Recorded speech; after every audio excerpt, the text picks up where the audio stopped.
As trusts and monopolies grow, the workers begin to form labor unions. This presentation is about the conditions that led the workers to want to form these organizations, as well as a little bit about what the government did in response. There is a lot of poor treatment of workers in the industrial era. 60 to 70-hour work weeks were forced on workers. Factories were extremely hot in the summer and were often not heated in the winter. Air circulation and ventilation was horrible, so not only was it hot and cold, but the quality of the air being breathed by the worker is extremely, extremely dirty. There are unsafe machines and working conditions that can lead to injury or even death. You see this picture above of children working in textile mills. Often children were the preferred labor source of a factory owner because children's small limbs could reach into a machine a lot easier than an adult. So the unsafe conditions are all the more unsafe when you have a young child who's probably not nearly as aware as an adult of the conditions that they're working in. So the solution of the workers is to stop trying to get working rights individually, and they work together by forming labor unions.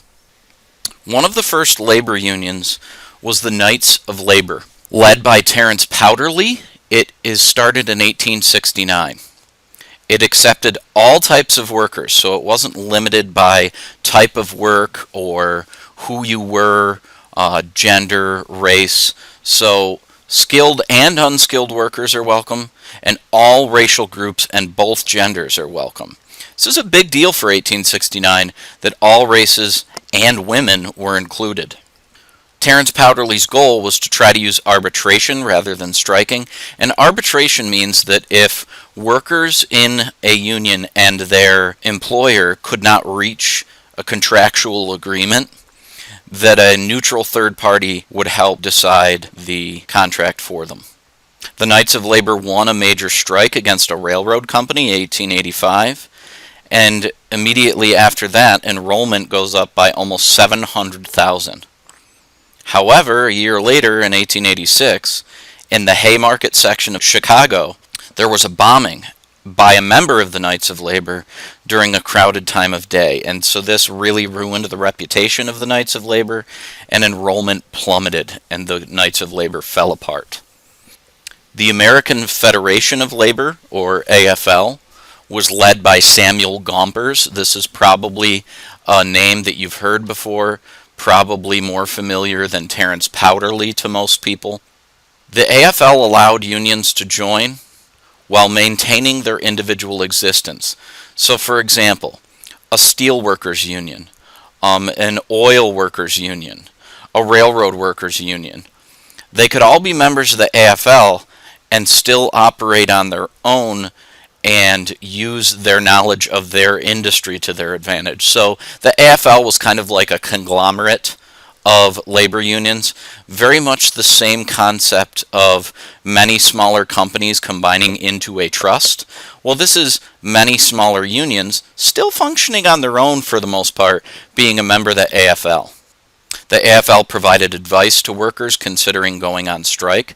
So those smaller unions, when they wanted to go on strike because contractual negotiations had broken down, or maybe their employer wasn't even willing to sit down and negotiate with them, that is why they were members of the AFL, was to receive advice from groups of union organizers who were experienced with striking. The AFL was extremely racist and sexist, however, so it gets a really bad name among some.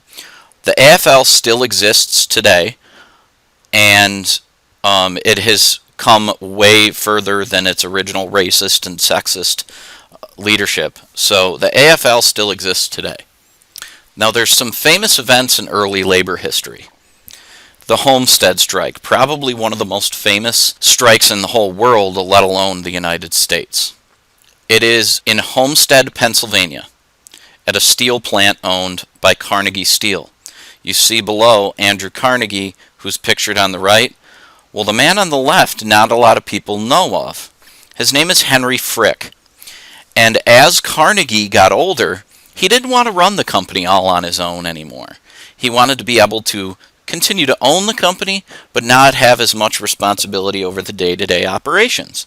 So he hires Henry Frick to run the company, and for quite a bit of the year, every year, he was back home in Scotland golfing, rather than in the United States looking over the company. So Frick has more or less unilateral control over Carnegie Steel. He cuts workers' wages at Homestead, and the union goes on strike. The company calls in security guards, also known as the famous Pinkerton detectives. They're more or less mercenaries. They're being brought in to break up the strike. Violence breaks out between the strikers and the guards, and eventually it's bad enough where federal troops broke up the strike, and the union was set so far back that it never recovered until the 1930s. The Homestead Strike was an absolute miserable failure for unions because the government stepped in to break it up and really did nothing to the company, only to the striking workers. The Pullman Strike in 1894. This is another famous strike, not nearly as famous as Homestead, but the Pullman Rail Car Company cut wages by 25% without lowering rent or grocery prices in the company town. This is very common that company towns existed, where the company would provide you with housing and a place to purchase day-to-day goods. Those prices were not going down along with the wages, however.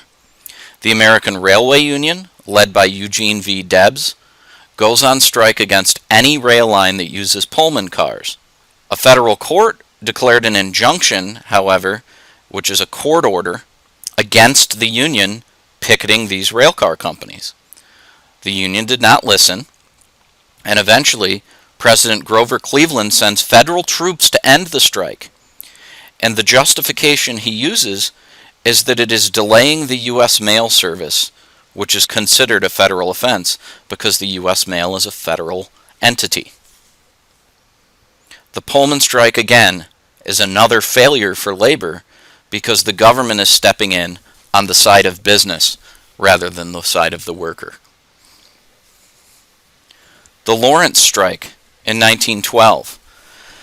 The American Woolen Company workers go on strike demanding higher pay. The strike does end peacefully when the company agrees to give higher pay and not to punish any of the workers who had participated in the strike. The Industrial Workers of the World, IWW, was a much more radical organization. They supported the concept of socialism, which means that all business and industry would be run by the national government. On the previous slide, the leader of the Railway Workers Union, Eugene V. Debs, was another person who was a self-identified socialist. So, yes, this Lawrence Strike was a success for this particular group of workers working for the American Woolen Company, but the IWW received little respect from the government due to their radical socialist beliefs. This is the end of the presentation. Please make sure that you take the online quiz. If you've taken good notes and you have them with you while you take the quiz, there's really no reason why you shouldn't receive a perfect score. Thank you. See you in class.